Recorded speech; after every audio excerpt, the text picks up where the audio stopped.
शूरवीर महाराणा प्रताप, जिन्होंने अकबर के घमंड को तोड़कर रख दिया था।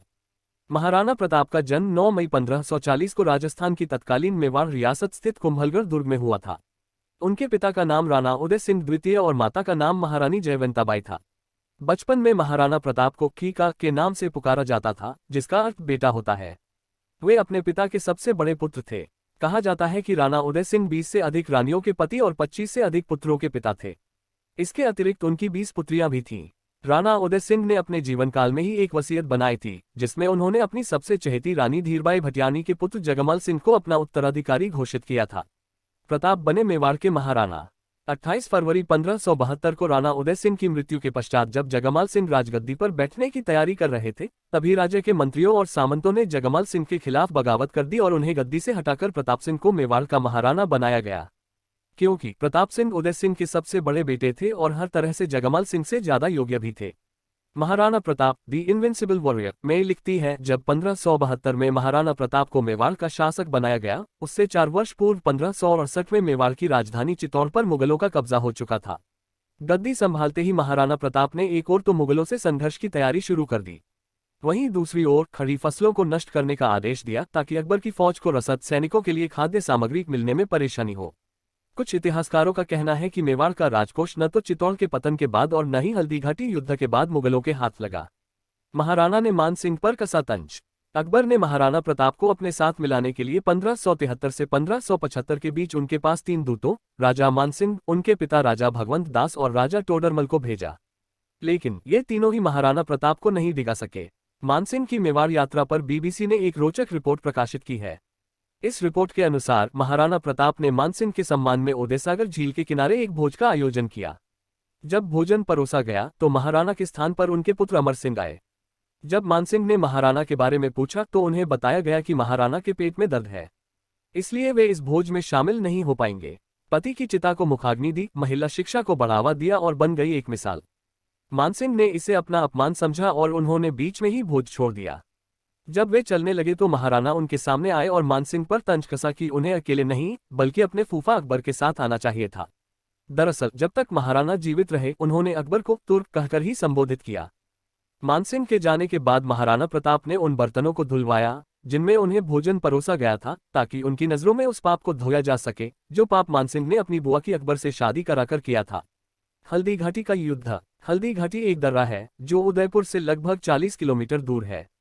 इस दर्रे की मिट्टी हल्दी के रंग जैसी पीली है, इसलिए इसे हल्दीघाटी कहा जाता है। हल्दीघाटी की लड़ाई महाराणा प्रताप और अकबर की मुगल सेना के बीच 18 जून 1576 को लड़ी गई थी। यह लड़ाई लगभग 4 घंटे तक चली। रीमा आहूजा अपनी पुस्तक में लिखती हैं, अकबर की सेना के मुकाबले में महाराणा के सैनिकों की संख्या काफी कम थी। फिर भी शुरुआती लड़ाई में महाराणा की सेना अकबर की सेना पर भारी पड़ी। अकबर की सेना को पहली सफलता तब मिली जब महाराणा की सेना के मुख्य हाथी का महावत एक तीर से मारा गया। अकबर की सेना का एक महावत उस हाथी पर सवार हो गया और वह उसे मुगल सेना की तरफ ले गया।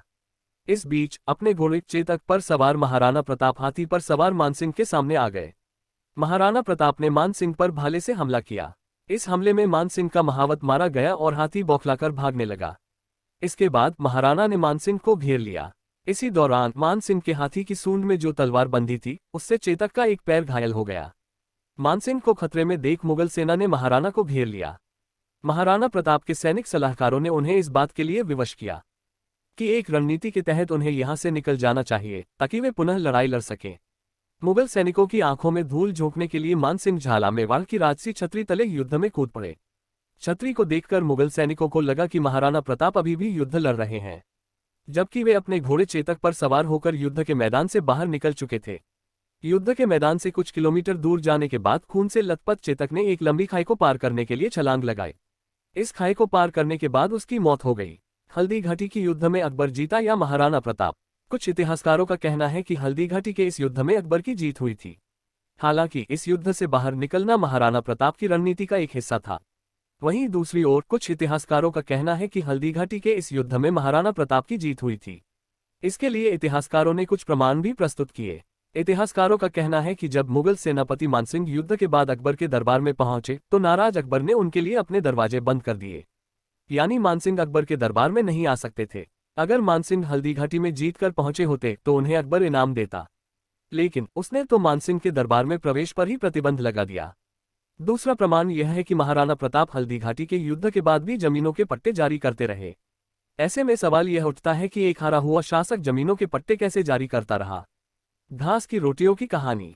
कहा जाता है कि एक बार महाराणा प्रताप अपने परिवार के साथ जंगली अनाज और पत्तियों की रोटी खा रहे थे। जैसे ही महाराणा ने रोटी खानी शुरू की, उन्हें उनकी बेटी की चीख सुनाई पड़ी। उन्होंने देखा कि एक जंगली जानवर उनकी बेटी के हाथ से रोटी छीनकर भाग गया। इस घटना से महाराणा बहुत मर्माहत हुए और उन्होंने अकबर के सामने संधि प्रस्ताव भेजने का निर्णय कर लिया। जब इसकी सूचना अकबर को मिली तो उसने बीकानेर के महाकवि पृथ्वीराज राठौड़ को इसकी सच्चाई का पता लगाने के लिए कहा। इसके बाद पृथ्वीराज ने एक कविता संदेश महाराणा के पास भिजवाया, जिसका सार था, अगर महाराणा प्रताप अकबर को बादशाह मानेंगे तो उस दिन सूरज पश्चिम से निकलेगा। अगर महाराणा भी राजपूतों की शान नहीं रख पाए तो हम सभी को अपना सिर शर्म से झुका लेना होगा। जब महाराणा ने यह कविता सुनी तो उन्होंने पृथ्वीराज को जवाब देते हुए लिखा, जब तक सांस चलेगी तब तक प्रताप अकबर को सिर्फ तुर्क कहकर ही बुलाएगा और सूरज वहीं से निकलेगा जहां से प्रतिदिन निकलता है। भामाशाह ने की महाराणा की मदद। हल्दी घाटी के युद्ध के बाद महाराणा ने अपनी रणनीति बदल दी और वे जंगलों में चले गए। वे वहां परिवार सहित रहने लगे।